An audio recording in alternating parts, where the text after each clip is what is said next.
Boom! Welcome to the second video of this series on graduate school in wildlife and conservation.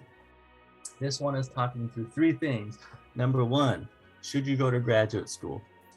Number two, if you want to, when should you go? Should you take a break or not?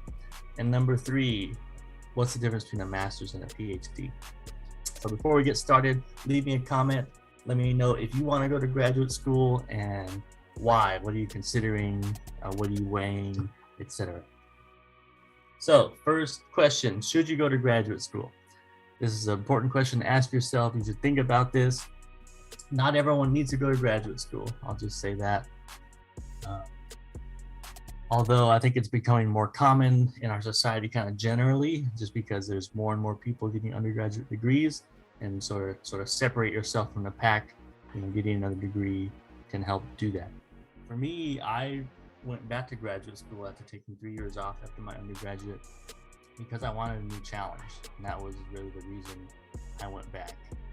I wanted to try something new, and I've always liked school, so that was another reason I said, hey, let's go try this out and see if I really like research in graduate school, and I did. So that's kind of the first question is, should you go? And that, that'll kind of depend on your personal circumstances. You need to weigh a lot of things, etc. But I have really enjoyed graduate school.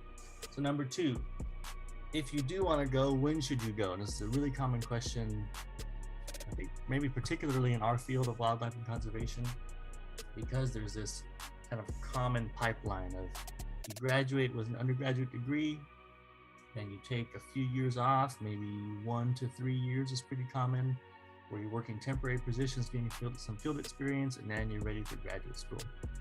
And so, like I just implied, taking a break is really common. In general, I recommend it to students. You've been in school, most of you, for 16 years, right, at least. And most people want a break, and that's totally fine. It's totally fine to take a break. I hear often people are concerned, well, what if I lose momentum? What if I don't want to go back? Hey, that might happen. There's no telling. Maybe you'll find your dream job. You don't need to go to graduate school. That's fine too. But if you're really hungering to learn, that shouldn't go away. I think what I've found, or I've heard from people more often than not, is that they end up missing school. Not necessarily the classes, but this learning environment, and really that's what took me back to graduate school as well. So it's totally fine to take a break. Some people don't take a break. Some people would go right in, and that's totally fine. Nothing wrong with that. It seems like those people are typically, kind of top of the class, really well organized. If they're going into a research program, they're probably involved in undergraduate research, maybe have some publications coming out already, and really got their ducks in a row. And so if that's you, then that's great. Boom, hit it. The last thing I'll say kind of about the breaks is that, maybe I mentioned this already, but taking a break can really help you be more competitive for graduate school. Often in my field, if you're doing field work, an advisor who's going to select you wants someone with some field experience. Who kind of knows their way around, has been around research projects, maybe necessarily hasn't led their own if you're just starting with a master's, but has that experience and that kind of maturity that goes along with that. Okay, so we covered should you go, when should you go. Now a master's versus a PhD. There's a lot here, and I'll kind of focus on 3 or 4 core things. The first thing is, what's the difference between the research part of a master's and a PhD? Okay, for a master's, typically you're responsible for 2 chapters, and that kind of means 2 different projects for your master's. And sometimes you have 3 chapters, and that 3rd chapter might be kind of a review chapter or something like that, where you're just looking at literature. For a PhD, you're responsible for typically just 4 chapters. But the research you're doing at the PhD level is almost always more conceptually challenging, kind of probably more intensive. And really what I've heard before is that PhDs should be pushing the field forward, kind of pushing the limits of the field, whereas a master's, maybe you're doing that to some extent, but it can be tough when you have just 2 or 3 years to do that.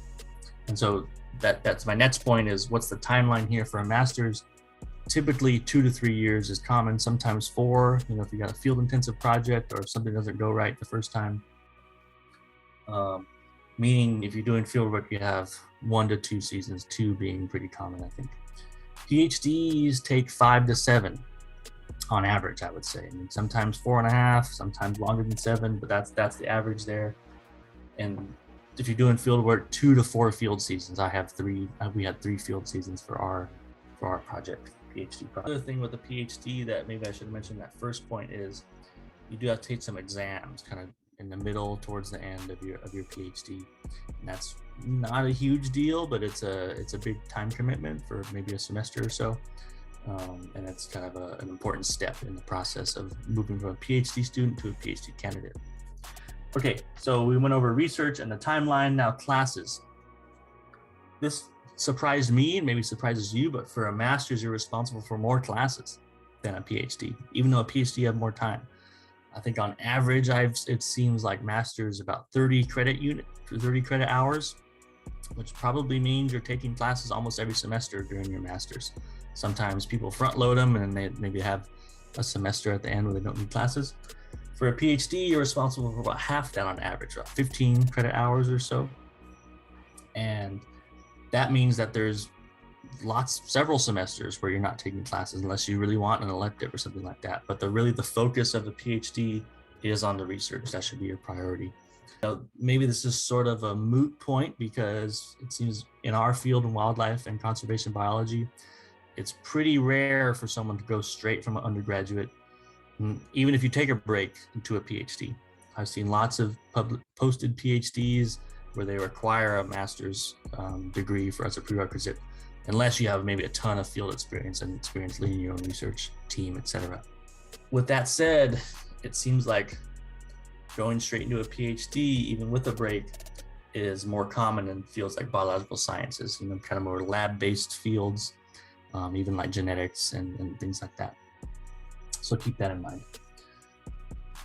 And the last thing I'll say about this is my master's advisor told me, if you want a PhD, that means you want to do research with your life or with your job. Don't get a PhD if you don't want to do research as your job in the future. The more, if you get a PhD, you're kind of, I don't know if limited is the right word, but you're either going into academia or working at a university as a research scientist or professor, or you're doing research for a government agency or maybe even in industry, or a nonprofit potentially as a research scientist. But you're doing research, so that's the point there. So with a master's, you have quite a bit more flexibility, I think, there.